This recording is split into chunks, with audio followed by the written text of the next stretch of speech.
Un nouvel outil pour aider les consommateurs à présent. On connaissait l'étiquette énergie sur les appareils ménagers. Eh bien, elle existe désormais pour les smartphones et les tablettes. De A à G, cet alphabet doit vous renseigner sur la résistance, l'étanchéité ou la réparabilité des appareils. Mode d'emploi avec Noé Poitvin, Carole Guyon et Xavier Roman. Choisir son smartphone ou sa tablette en toute transparence. C'est la promesse de cette nouvelle étiquette dans les boutiques de téléphonie.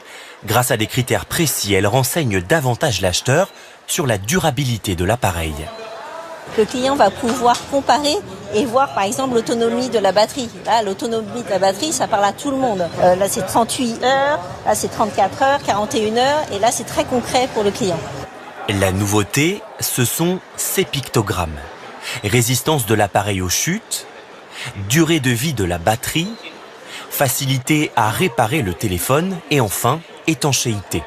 Des critères imposés par l'Union européenne, ce client est enthousiaste. Au moins c'est pratique, on peut savoir ce qu'on va prendre, en fait on va connaître le produit, on va connaître ses qualités comme ses défauts. Moi ça pourrait peut-être me permettre de choisir bien mon téléphone. Un complément d'information déterminant pour certains. Quand on travaille toute la journée, on n'a pas forcément accès aux prises tout de suite partout où on va pour brancher et recharger. Donc avoir une batterie qui dure longtemps, ça serait un critère essentiel. Nos appareils sont pour 1 an, pour 2 ans, pour 3 ans, enfin on ne sait jamais. Donc je trouve que c'est une bonne idée.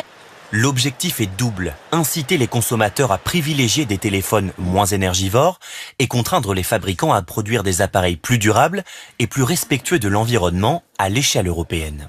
Grâce à cette nouvelle étiquette, on va pouvoir allonger la longévité de nos smartphones et donc on va avoir des gains environnementaux très importants. Par exemple, pour le climat, ça correspond à 90 milliards de kilomètres en voiture en moins. En France, le parc des smartphones et tablettes est estimé à 100 millions d'appareils.